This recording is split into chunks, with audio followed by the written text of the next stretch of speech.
We have already discussed about continuity of a function, that is, when is a function continuous at a point, and the definition says a function is continuous at a point x is equal to a if it satisfies the condition that limit of x tends to a f x is equal to fa. So what are the different types of functions that are continuous? That is what we will discuss now. And what are the general properties of continuous functions? You can say that what is the algebra of continuous functions? That is also going to be our discussion for today. First property is, I've written the heading, properties of continuous functions. The first property is, you should know that every constant function is continuous. Constant function means what? A constant function will be in the form f(x) is equal to k. That means whatever be the value of x, it means that whatever be the value of the independent variable x, the value of the dependent variable will always be the constant k.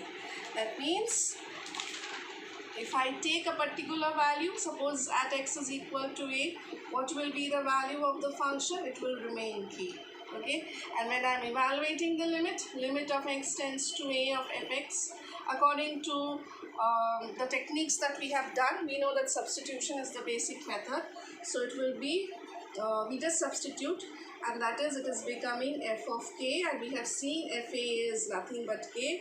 So this value is also k. So you can see it is satisfying the property that limit of x tends to a fx is equal to fa, and therefore it is a continuous function. A constant function is always continuous, whatever be the value of the independent variable x.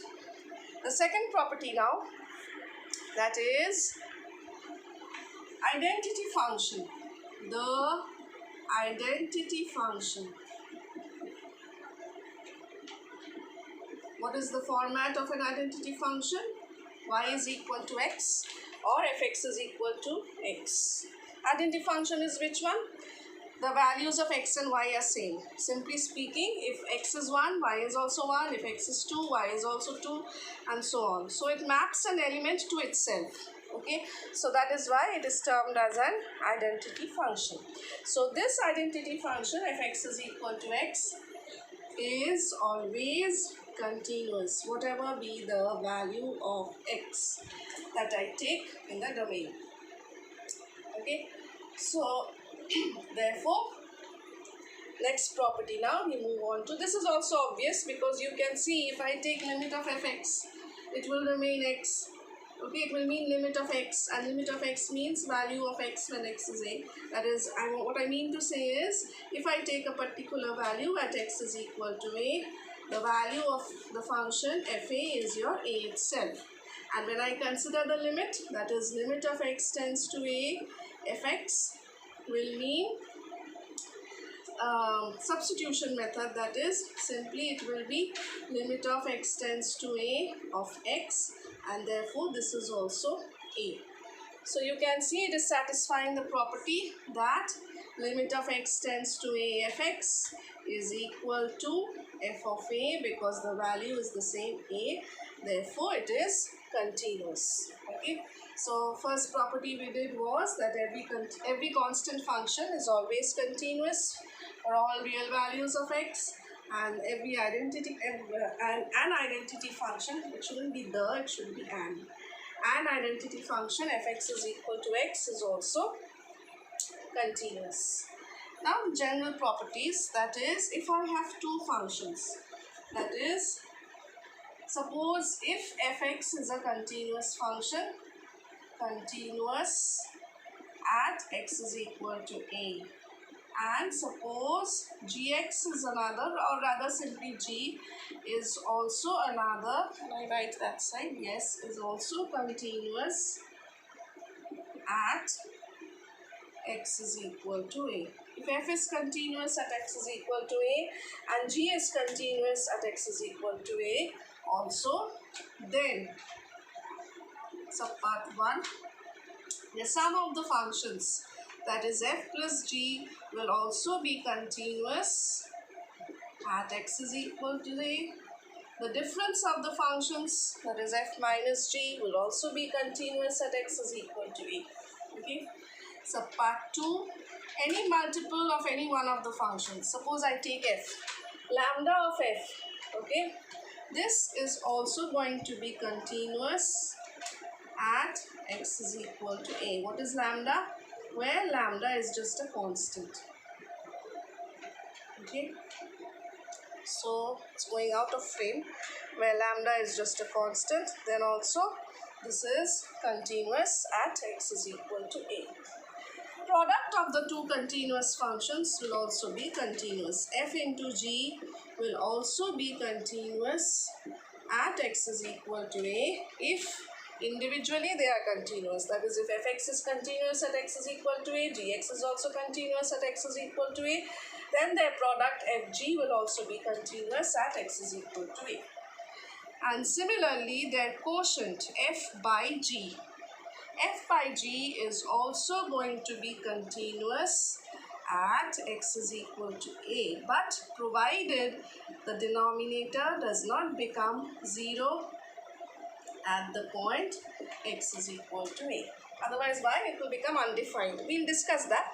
First, I'm writing the points. That is, if two functions are continuous, then their sum or difference is also continuous. Product with a scalar, if we do, then also it's going to be continuous.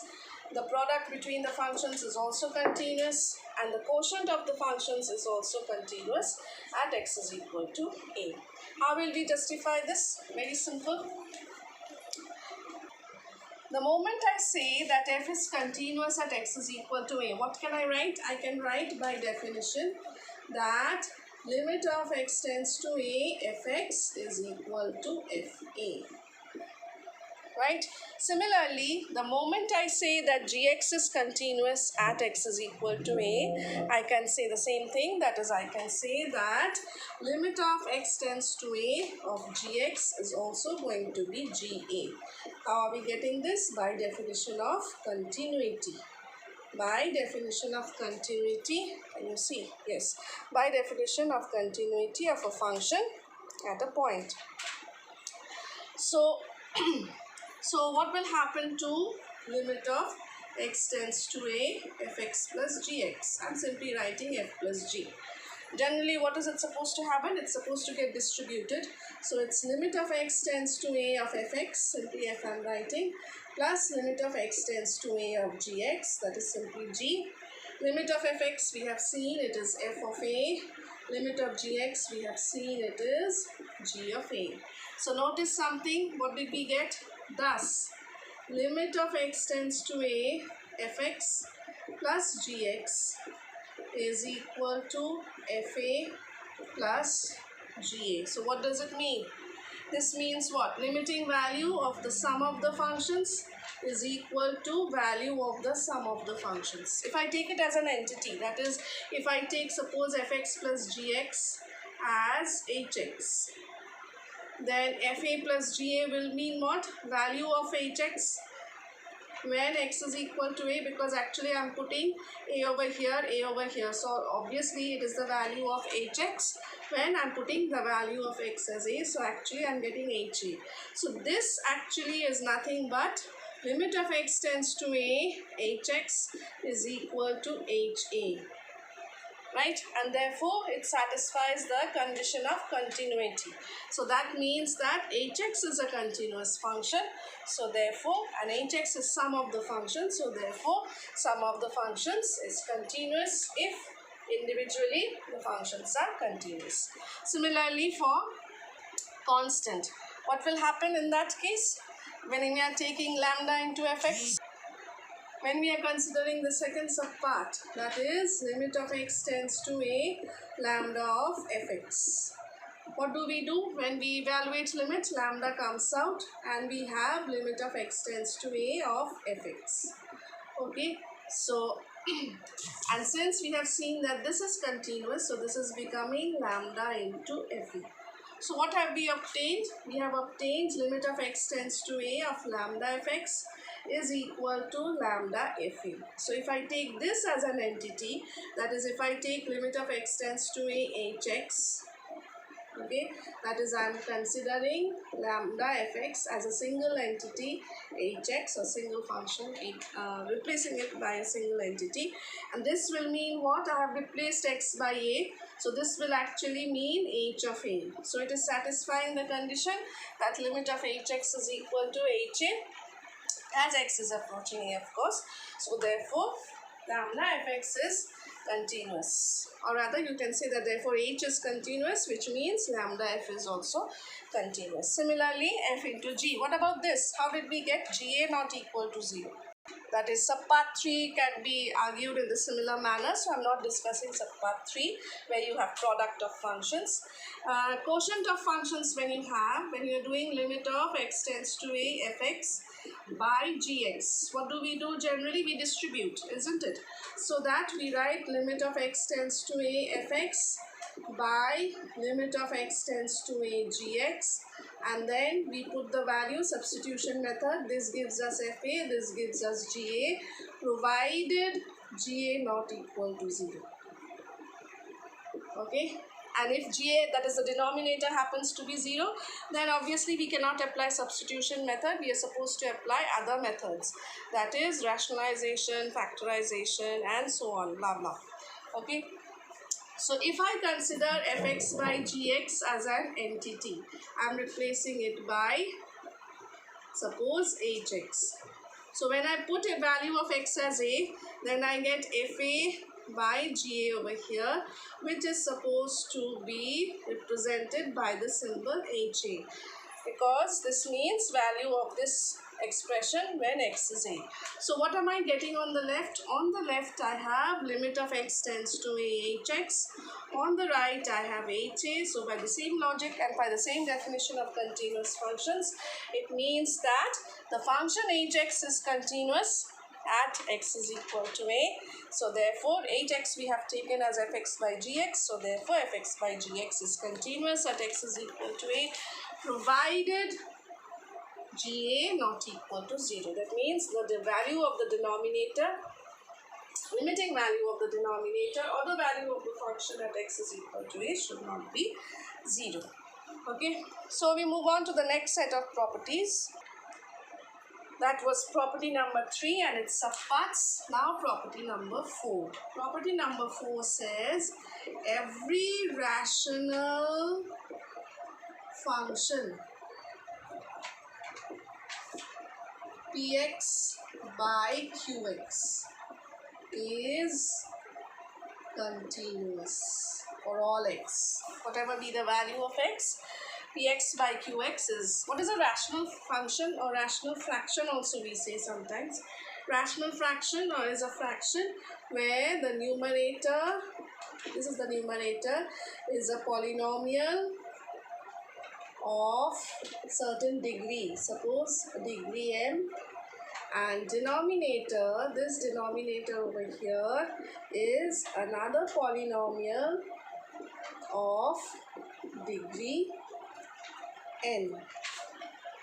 Okay, degree of m can be more than n, degree of m, that is this, can be less than n, degree of n can be equal to n, that is immaterial. The fact is, if you come across any expression, I'll give an example. Suppose numerator is x square plus 2x plus 3, denominator is x to the power 4 plus 3x cube plus 2x square plus 1. Okay, this is a rational fraction. Why?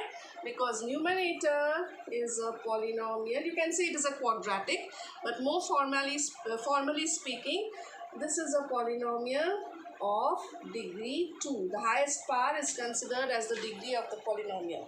Polynomial, I hope you remember, in class 8 we have done. Polynomial is any algebraic expression involving variables and constants like this, where the power of the variable is in ascending or descending order. Okay, and this is what? This is a polynomial of degree, highest power is what? 4. So this is a polynomial of degree 4. In fact, it is termed as a biquadratic, and this is termed as a quadratic. Anyway, the main point is we are trying to identify what is a rational function or rational fraction. So every rational fraction is going to be continuous. In fact, every polynomial function is also continuous, because there is no point where it is becoming undefined. Note, every polynomial function is continuous for all real values of x. Okay, because first and foremost, when you evaluate the limit of any polynomial, suppose this is the polynomial over there, forget the denominator, you have x square plus 2x plus 3. When you evaluate the limit, you will get a finite value, isn't it? X tends to whatever value you take. If I take x tends to 1, then also I will get 1 square plus 2 plus 3, that is 5, 6 I will get as the answer. If I get the value of x as 2, then also I'll get here 4 plus 4 plus 3. 4 plus 4 is 8, that gives you 11. So whatever value of x you choose, whatever real value of x you choose, a polynomial function will have a definite limiting value. Okay, limit of x tends to whatever you can take of fx, that is the polynomial function, will give you a definite finite value. And not only that, it will be the same as the value of the function which I take at x is equal to a, because basically I am applying substitution method, isn't it?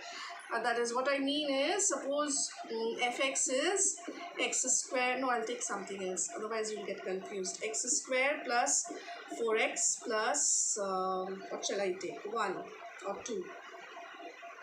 This is suppose a polynomial, okay, and we want to check whether it is continuous at a certain point. Suppose x is equal to 1. What will we do? We will find out limit of x tends to 1 of fx. That means it will be limit of x tends to 1 of x square plus 4x plus 2. That will give us 1 square, substitution method, 4 into 1 plus 2. So basically what is this? This is the value of the function when x is 1, isn't it? So it's 1 plus 4 plus 2, so it's 7. Whereas when you do f of 1, it will be the same thing. That means value of fx at x is equal to 1. So when I put x value as 1, then also it's going to be the same thing. So this is nothing but 7 again. So every polynomial function, that is what is the conclusion therefore? That is, we are observing that, I'll write it here, limit of x tends to 1 of fx is f1. Okay, so therefore the function is continuous at x is equal to 1. Now 1 is an arbitrary value. If instead of 1 I had taken any other value, suppose a, then this would be a as well. Yes, so when I take a polynomial function, it will definitely satisfy this relation no matter what the value of x is taken. So therefore every polynomial function is continuous for all real values of x.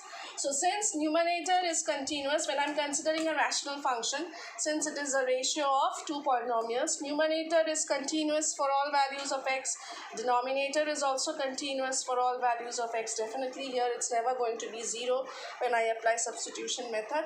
So it is actually in the previous form that we have written, that if fx and gx are continuous functions, then fx by gx is also going to be continuous at that point. Okay, so here also same thing, since numerator is a continuous function, denominator is a continuous function at x is equal to whatever value we take.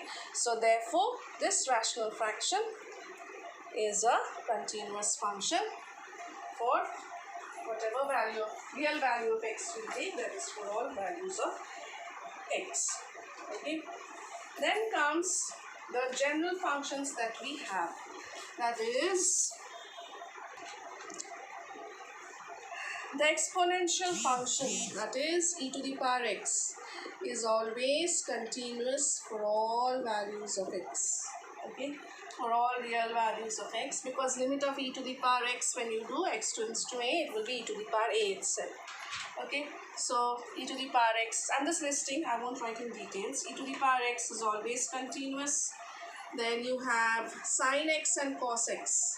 Sin x and cos x are always continuous for all real values of x.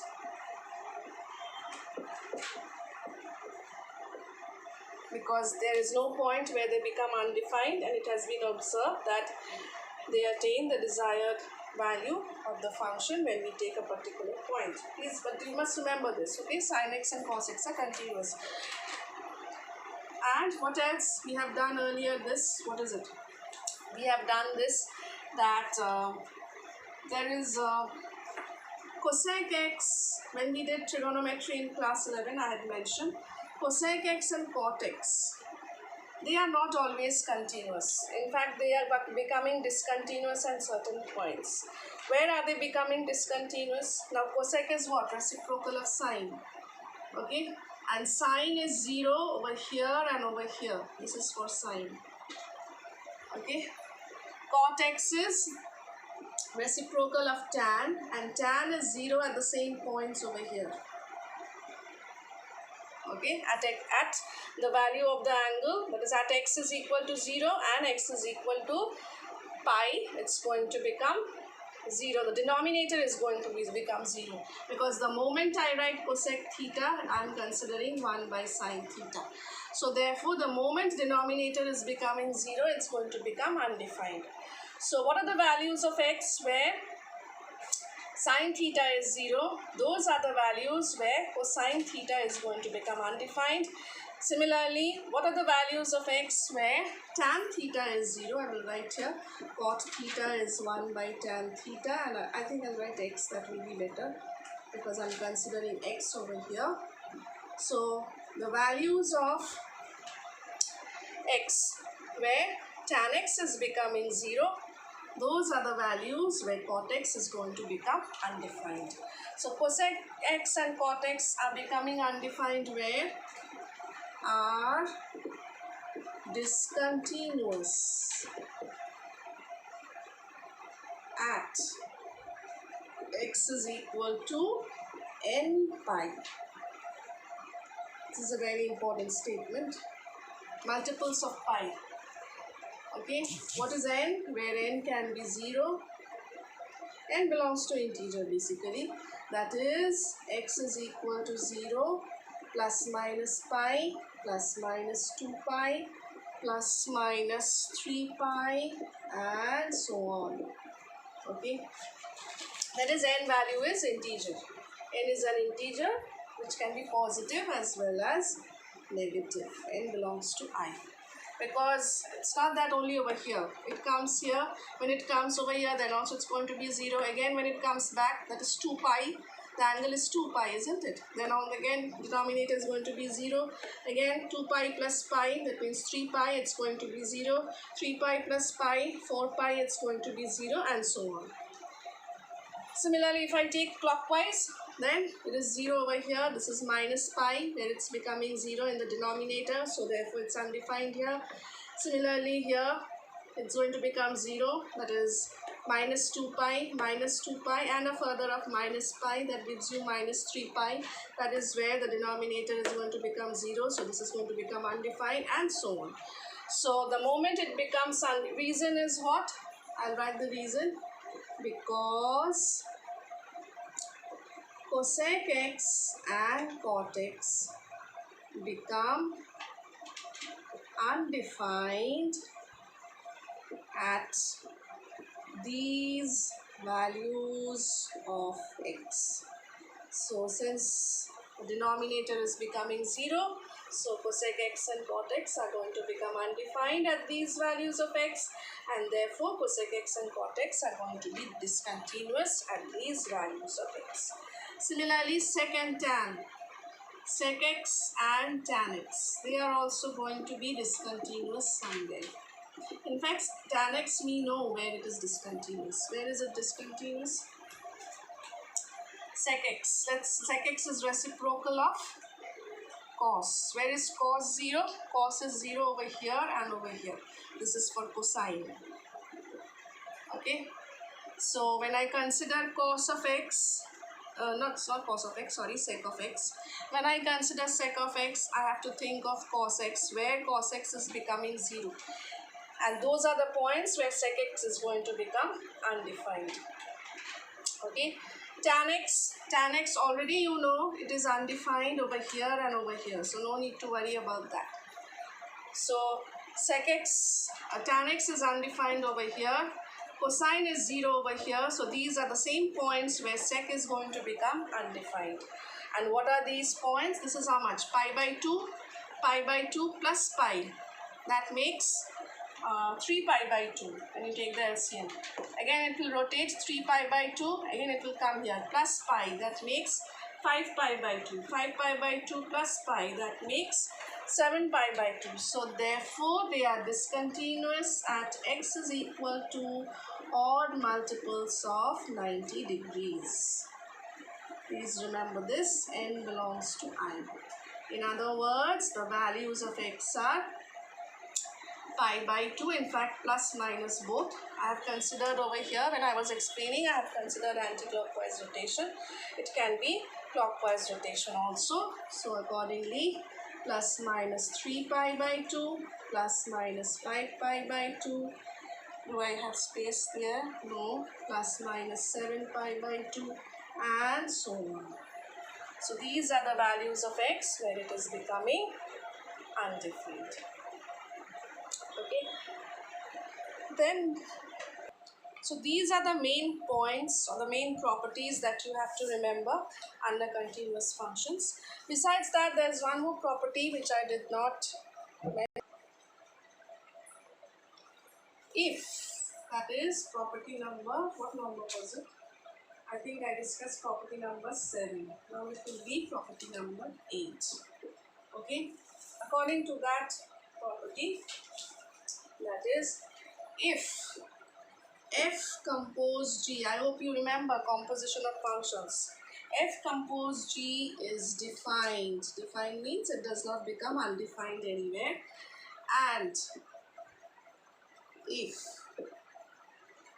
g is continuous at x is equal to a, while the function f is continuous at g of a, okay, look at the statement very carefully, okay, then the composition g compose f will be continuous at x is equal to a. In other words, f compose g will be continuous at x is equal to a if, first of all, f compose g is defined. Secondly, if g is continuous at x is equal to a and f is continuous at ga, only then this will happen. Now the question is why this will happen. What do we have? Let's justify this. Okay, we want to show that limit of x tends to a, f of gx, why did I put this back? Okay, f of gx is f of ga. If this happens, then we can say it is continuous, because I am treating this as the function now. Suppose this is hx, then this will represent ha, as I was discussing in the previous deductions. That is, this is treated as an entity, as a function hx, and this is treated therefore as value of that entity or value of that function when x is a. So what we want to show that this is happening, only then we can say hx is continuous or f compose g is continuous, because this is a definition of f compose g. I hope you remember that. So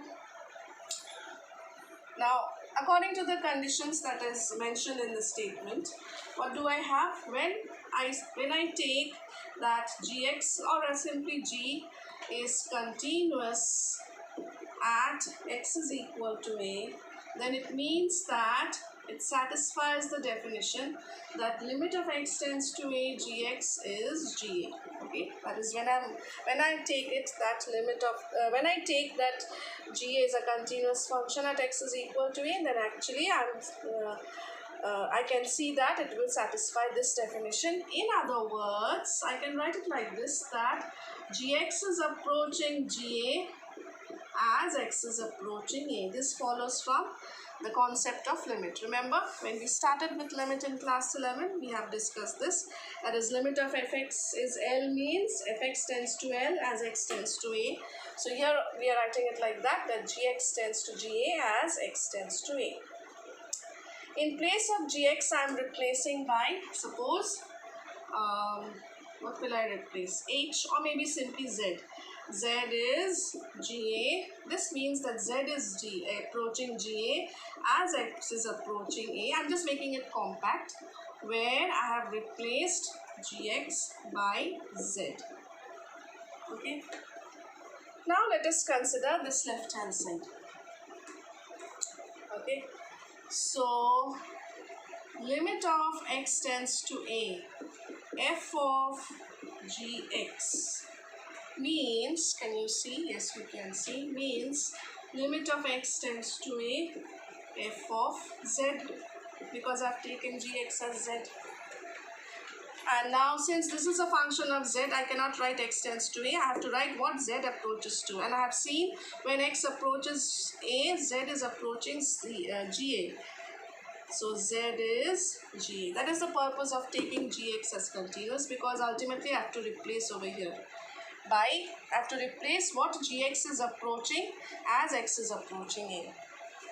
Okay, since I have to replace over here what gx is approaching as x is approaching a, because only then I'll be able to evaluate this limit. That is why I have to assume that g is continuous, and only then I will get what value gx is approaching as x is approaching a. And gx, I have replaced it to make it look compact. I have replaced it by z. So what does it mean? So this means that, now I will just substitute.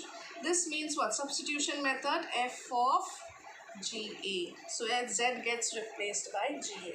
How am I getting this? I am getting this by substitution method, because that is the basic method to evaluate a limit. So I am getting the desired result. Thus, limit of x tends to a, f of gx is equal to f of ga.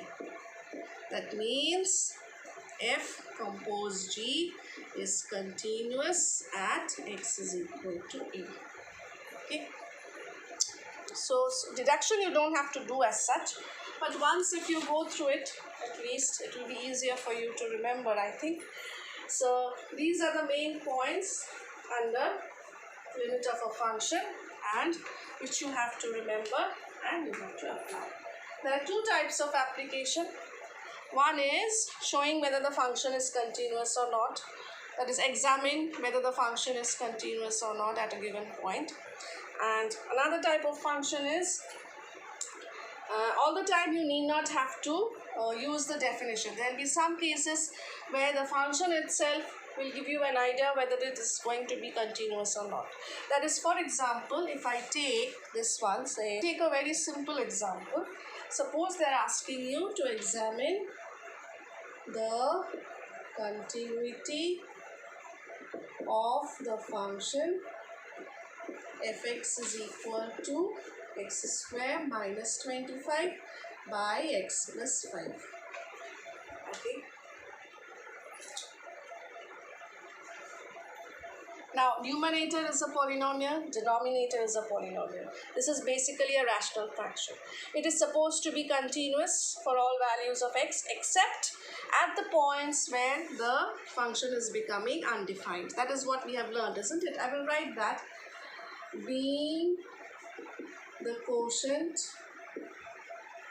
of two polynomials, that is, numerator is a quadratic and denominator is a linear expression. Linear expression means it is a polynomial of degree 1. Okay. It is a rational function which is supposed to be continuous for all values, real values of x, provided the function or not provided except for the points, except for those values of x where the function becomes undefined. That means, okay, so this is as I said, I'll repeat once more, this is a rational fraction or rational function.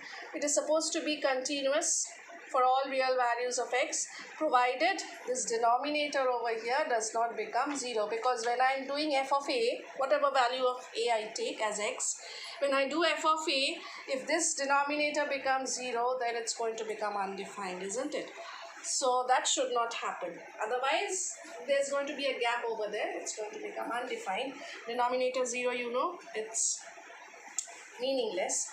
So therefore, what will be your statement, or what will be your solution? Therefore, you will write, since the function becomes undefined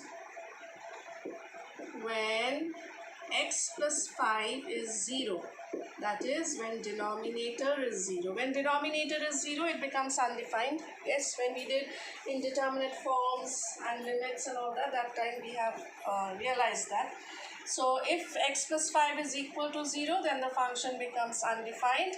That is when the value of x is minus 5. So you will say, therefore, function will be discontinuous if x is equal to minus 5. Hence, it is continuous for all values of x, real values of x, excluding the value minus 5. We write it like this.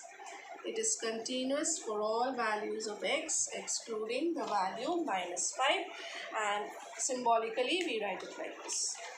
Okay, so this is how in some cases we check the function where it is discontinuous, or whether the function has points of discontinuity. X is equal to minus 5 is a point of discontinuity. Okay, I'll write in short here, that is or maybe here, that is, this is a point of discontinuity for given function. Okay, x is equal to minus 5 is a point of discontinuity for the given function. Or you can say that the function will be discontinuous at x is equal to minus 5. So therefore, it will be continuous at all other values, real values of x. And we write it in short like this, that is, it is continuous for all x belonging to R minus of minus 5. So this is one type of application where you can directly ascertain whether you have points of discontinuity, or whether the function is continuous at every point where it is defined, like that. And there will be other cases where you have to actually check whether the definition is being satisfied or not. Okay.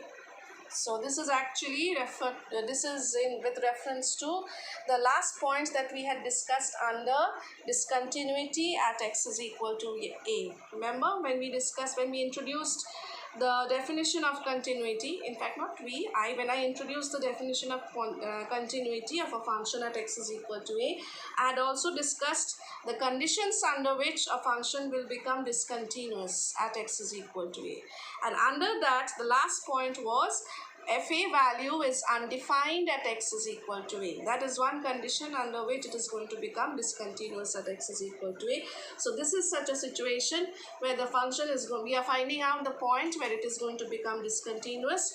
In other words, the point where the function is becoming undefined, and hence at other points it is going to be continuous.